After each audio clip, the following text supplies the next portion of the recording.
Hello friends, welcome back to my channel. ఈరోజు మన video వచ్చేసి జీరా రైస్.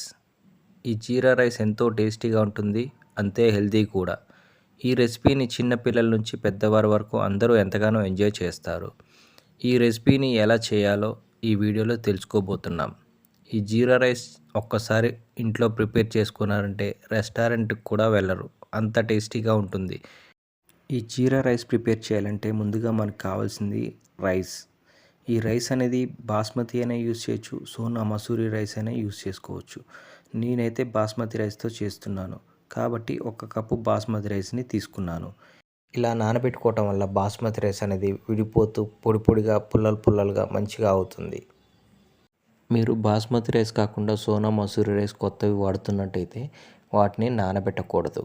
అలాగే నీరు కూడా తగ్గించి వేసుకోండి. రైస్ అనేది పొడి పొడిలాడకుండా ముద్ద అవుతుంది కాబట్టి వాటర్ని కొంచెం తగ్గించి పెట్టుకోండి. ఈ రైస్ ప్రిపేర్ చేయాలంటే మనకు కావాల్సిన మెయిన్ ఇంగ్రీడియంట్స్: బిర్యానీ ఆకు, రెడ్ చిల్లీ, జీడిపప్పు, కరివేపాకు, లవంగాలు, యాలకులు, చెక్క, జీరా. అలాగే మీకు కావాలంటే పచ్చిమిర్చిని, ఉల్లిగడ్డలను కూడా వేసుకోవచ్చు. ఇప్పుడు స్టవ్ ఆన్ చేసి స్టవ్ పై కడాయి పెట్టుకోండి. ఇది కొద్దిగా హీట్ ఎక్కిన తర్వాత ఇందులో ఒక 2 టేబుల్ స్పూన్ నెయ్యిని వేసుకోండి. ఈ జీరా రైస్ ప్రిపేర్ చేయాలంటే మనకి నెయ్యి అనేది చాలా ఇంపార్టెంట్. నెయ్యి వేసుకోవటం వల్ల జీరా రైస్కి ఫ్లేవర్ అనేది యాడ్ అవుతుంది, టేస్ట్ కూడా చాలా బాగుంటుంది.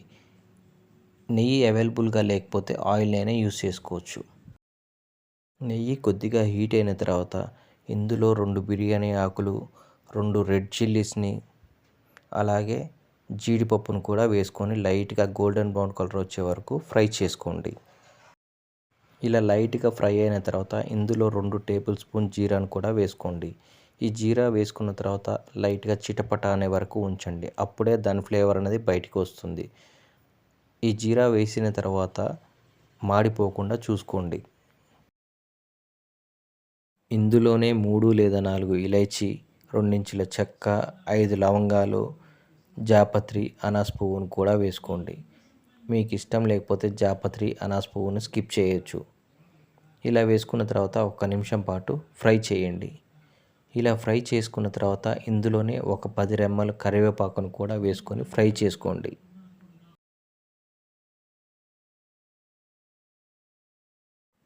ఇలా ఫ్రై అయిన తర్వాత ముందుగా నానబెట్టుకున్నటువంటి బాస్మతి రైస్ని కూడా ఇందులో వేసుకొని ఒకసారి ఫ్రై చేయండి.